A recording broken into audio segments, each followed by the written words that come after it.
In a world cluttered with information, where truth is power, Lawin Weekly News stands apart. We delve deeper, uncover facts, and bring stories to light.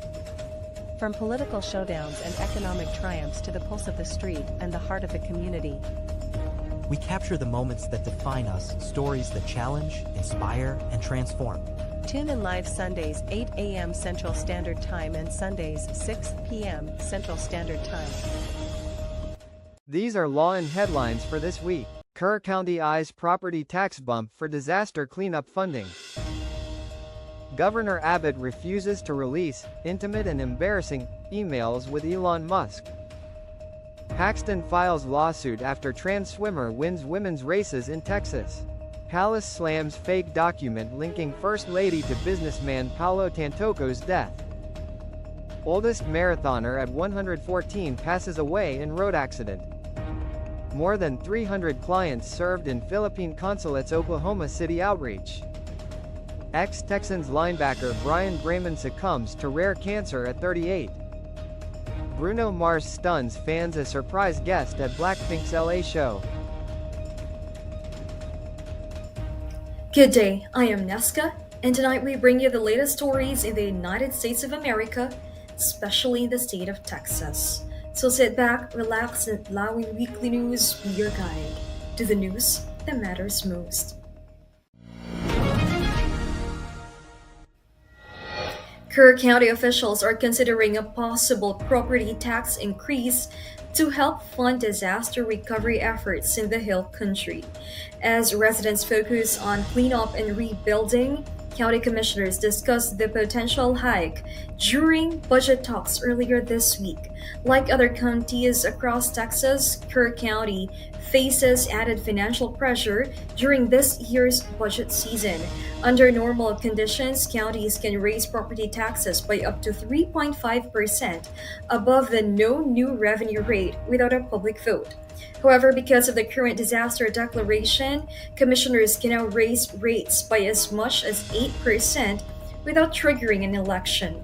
County Judge Rob Kelly stressed that the county has not made any decisions about raising taxes. He pointed out that while FEMA typically reimburses emergency response costs, the process often takes years. Officials estimate storm damage to county roads at $8.5 million, but they expect that number to rise as assessments continue. For now, commissioners have not approved any property tax increase.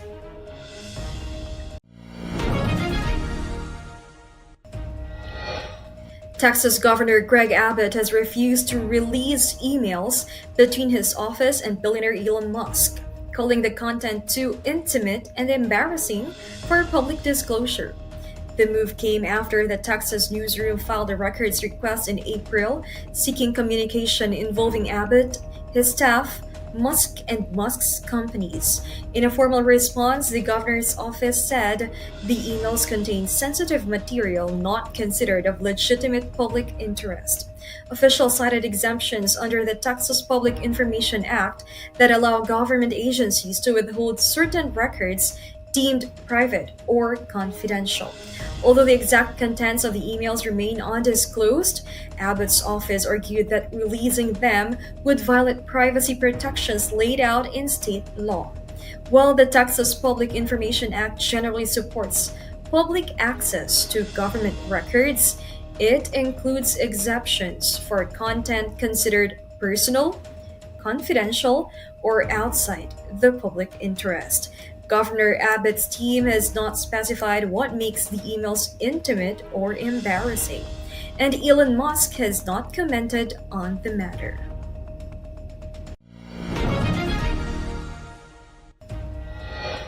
Houston City Council has expanded its civility ordinance to include downtown and east downtown, banning sitting, sleeping, or storing personal belongings on sidewalks at all times. The council passed the measure with a 14-2 vote, saying the goal is to improve public safety while increasing support for vulnerable populations. Councilwoman Abby Kamin, one of two dissenting votes, raised concerns about the city's readiness to enforce the ordinance. She pointed to cuts in mental health funding at the federal and state levels and questioned whether Houston police and emergency services have the resources to handle increased responsibilities. Camin also warned that enforcement could result in unnecessary police interaction, citations, or even jail time for homeless individuals, potentially putting them further from housing and recovery.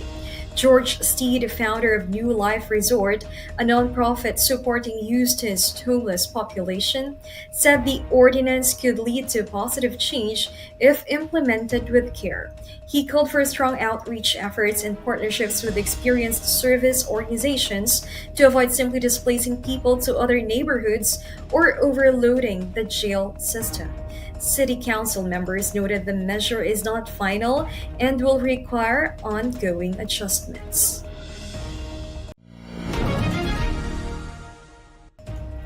Renowned public artist David Addix passed away in Houston. He was 98. Born in Huntsville, Texas, Addix developed a passion for art early in life. He nurtured that passion through travels across France and other countries after serving in World War II, a chapter that left a lasting influence on his work. Addix gained national recognition for his 67-foot statue of Sam Houston, one of the tallest statues in the country and a defining landmark in East Texas. He also created the beloved "We Love Houston" sign, larger-than-life busts of U.S. presidents and sculptures of the Beatles, each work reinforcing his status as a pioneer in the monumental public art. Throughout his career, Addix shaped Houston's visual landscape and inspired generations of artists. His bold, iconic sculptures continue to leave a lasting mark on the city and beyond.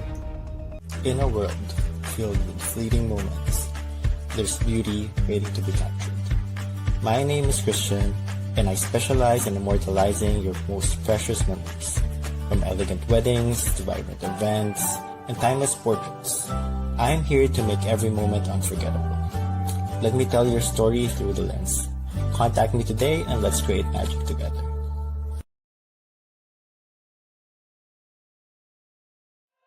Journey to self-discovery and mastery. Be bold, why not? Season 6 with MJ Concepcion every Monday 8 p.m. CST. Don't miss out. Where every conversation is welcome at the table. This is Pink Table Talk with Dr. Carly D. Every Wednesday 8 p.m. Central Standard Time. Rice, spice, and everything nice. Welcome to the Philippine food scene with Adobo Queen, Nancy Reyes Lumen of Commissary Kitchen. Every Thursday 8 p.m. CST, Friday 9 a.m. Philippine time.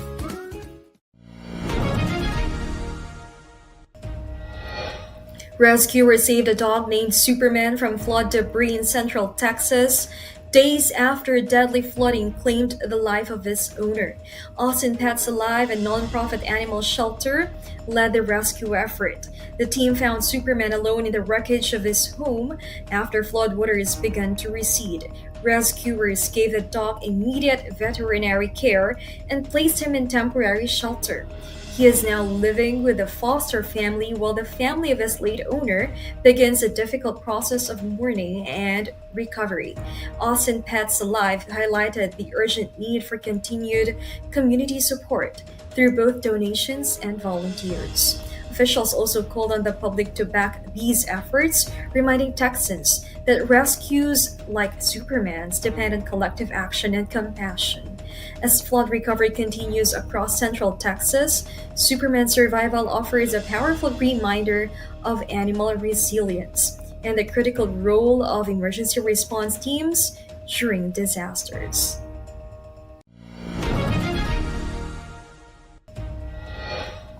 Country music star Pat Green raised $1 million during a live-streamed benefit concert at Globe Life Field, bringing much-needed relief to victims of the recent floods in Texas. Green delivered a powerful performance that moved a virtual audience and spotlighted the urgent needs of families displaced by last month's devastating floods. The cost hit home for Green. He lost his brother, sister-in-law, and two of their children in the disaster. Local officials continue to provide emergency aid, including food, shelter, and medical assistance. Proceeds from the concert will fund these relief efforts directly. Organizers partnered with local charities and disaster response groups to ensure that donations reach the hardest hit families. The money will go toward temporary housing, food, medical care, and essential supplies. Throughout the night, Green performed fan favorites and shared stories about his late family members and the communities fighting to recover. Viewers responded with overwhelming generosity, keeping donations coming in steadily. The $1 million raised will play a crucial role in helping Texas families rebuild, heal, and find hope again, showing the power of music and unity in the face of tragedy.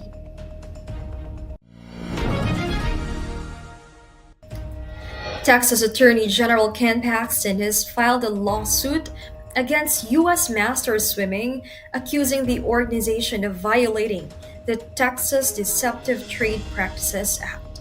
Paxton claims the group misled participants by allowing transgender athletes to compete in women's races without proper disclosure. The event in question took place in San Antonio and drew swimmers from across the country. His office argues that U.S. Masters Swimming failed to inform participants about the makeup of the competitive field. Information they say could have influenced expectations about the nature of the event.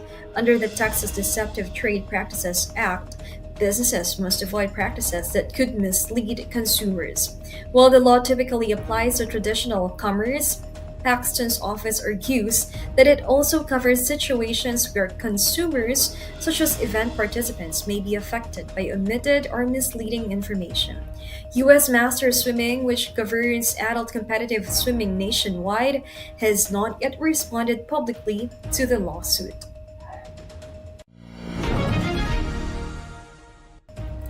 The U.S. Justice Department has dismissed federal prosecutor Maureen Comey, known for her work on high-profile cases involving Jeffrey Epstein, Ghislaine Maxwell, and Sean Diddy Combs.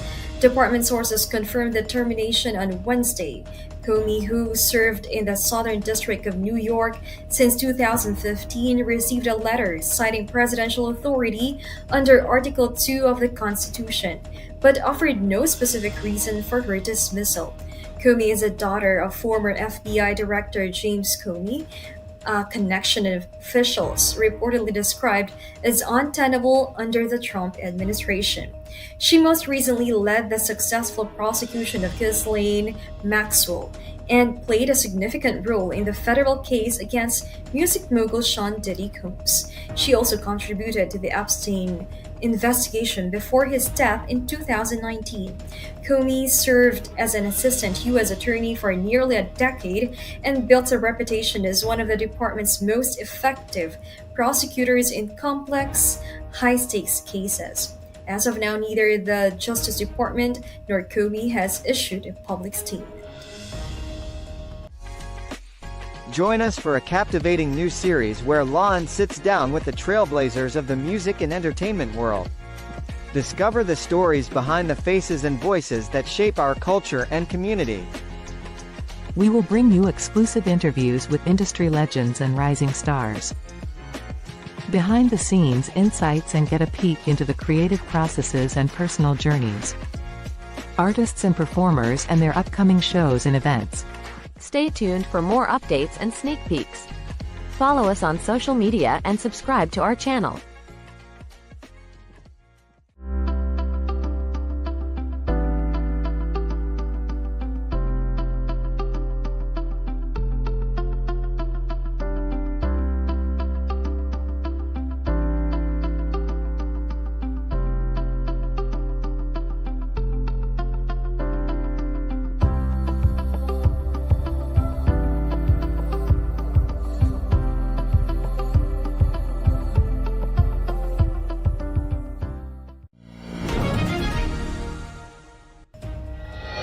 A new AP NORC poll shows that most American adults remain unconvinced by President Donald Trump's policies.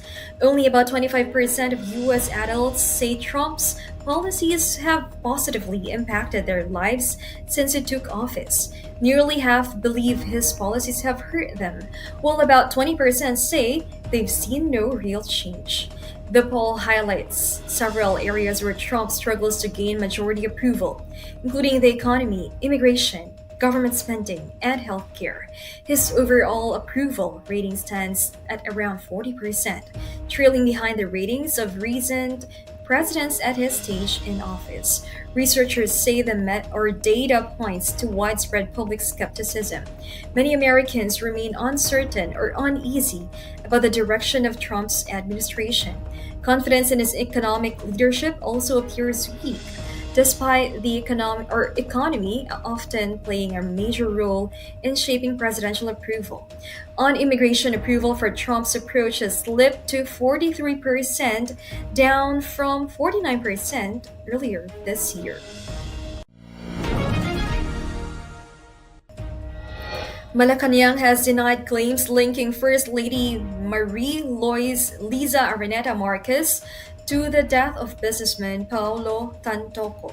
On Thursday, Presidential Communications Office Undersecretary Claire Castro addressed the allegations in a press briefing, calling a circulating police report forged and fabricated.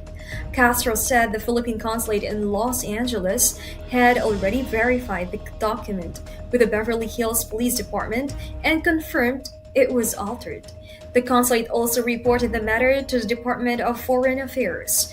Castro referenced a column by Rigoberto Teglao, which cited the falsified document and claimed it detailed Tantoco's death from a drug overdose in Los Angeles, while the altered report mimicked the tone and format of a legitimate BHPD document. Castro pointed out several red flags. These included unusual phrases like expected to be overdosed and suspected to be cocaine, language the department does not use in official reports. She added that the falsified version also falsely named the First Lady among individuals allegedly summoned for questioning, an element absent from any verified police documentation. Castro reiterated that the Philippine government considers the document a forgery and urged the public to avoid spreading misinformation.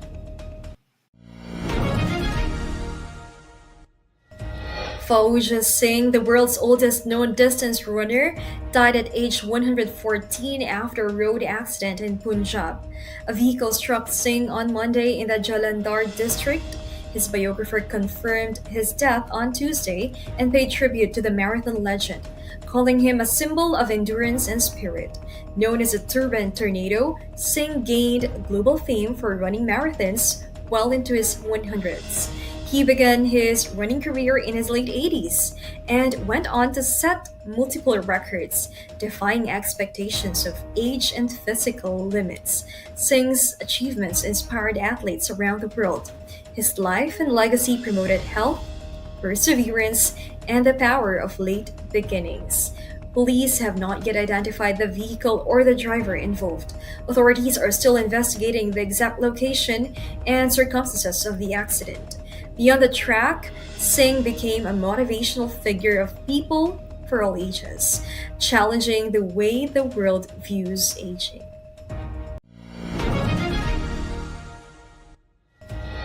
The Philippine Consulate General provided consular services to more than 300 Filipinos during a recent outreach mission. A 6-member team from the consulate served the community during the 2-day mission on July 12 and 13 at the Epiphany of the Lord Catholic Church. Consul Von Ryan Pangli led the mission with support from local Filipino community leaders. The team offered services such as passport renewal, dual citizenship applications, civil registry processing, and notarial services. The consulate continues to bring government services directly to Filipinos across the United States, especially those living outside major cities like Houston. In a statement, the consulate reaffirmed its commitment to reaching more communities through similar outreach efforts. It has already scheduled the next mission for Oklahoma in 2026.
Former NFL linebacker Brian Bremen has died at the age of 38 after battling a rare form of cancer. His family and former teammates confirmed his passing and shared emotional tributes, remembering Bremen not only for his performance on the field but also for his character of it. Bremen began his NFL career in 2011 when the Houston Texans signed him as an undrafted free agent. He quickly earned a reputation for his high-energy play and fearless special teams contributions. Over 3 seasons in Houston, he appeared in 47 games and recorded 36 tackles. In 2014, Bremen joined the Philadelphia Eagles, where he played in 44 games over 3 seasons. He later returned to the team and became part of the Eagles' Super Bowl L2 winning roster in 2018, following a brief stint with the New Orleans Saints. West Texas A&M University, Bremen's alma mater, honored him in a statement, calling him a standout athlete and a proud representative of the university's football program.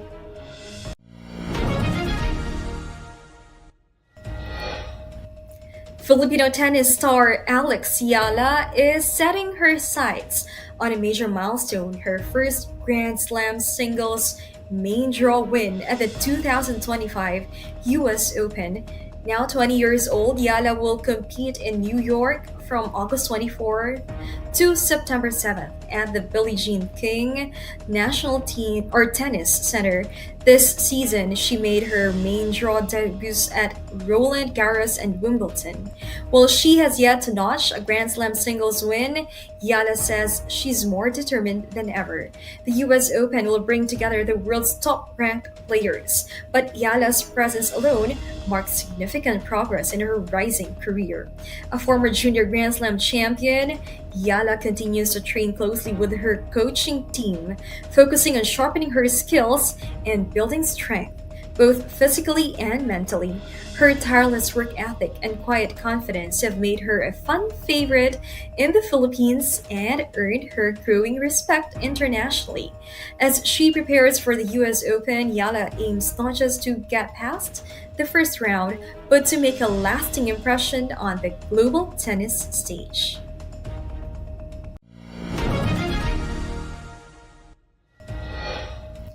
Bruno Mars surprised fans with an unexpected appearance at Blackpink's concert in Los Angeles, joining Rosé on stage for a live duet of their hit song Appetite.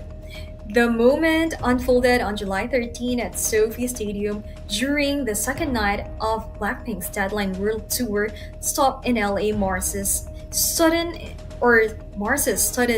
entrance sparked a wave of cheers as the crowd erupted in excitement.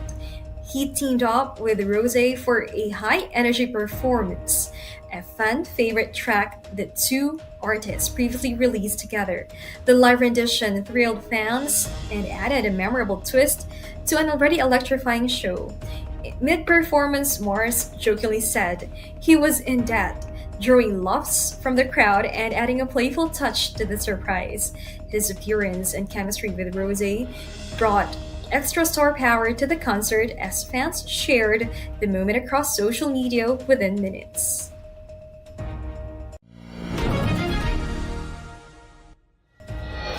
Actress Belle Mariano gave fans a glimpse into her new home, sharing photos of her elegant living room on social media.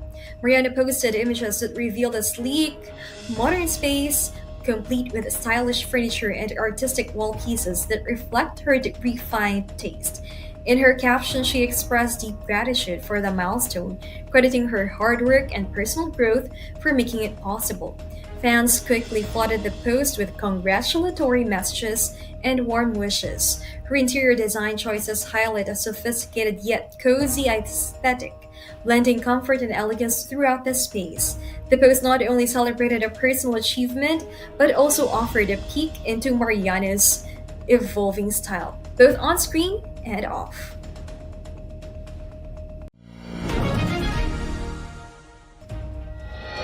As we brace ourselves for the upcoming weather changes, let's dive into what you can expect day by day. Whether you are planning outdoor activities or just preparing for the week, we've got you covered with the most accurate forecast. Stay tuned with us as we take a closer look at the weather patterns that will impact our region.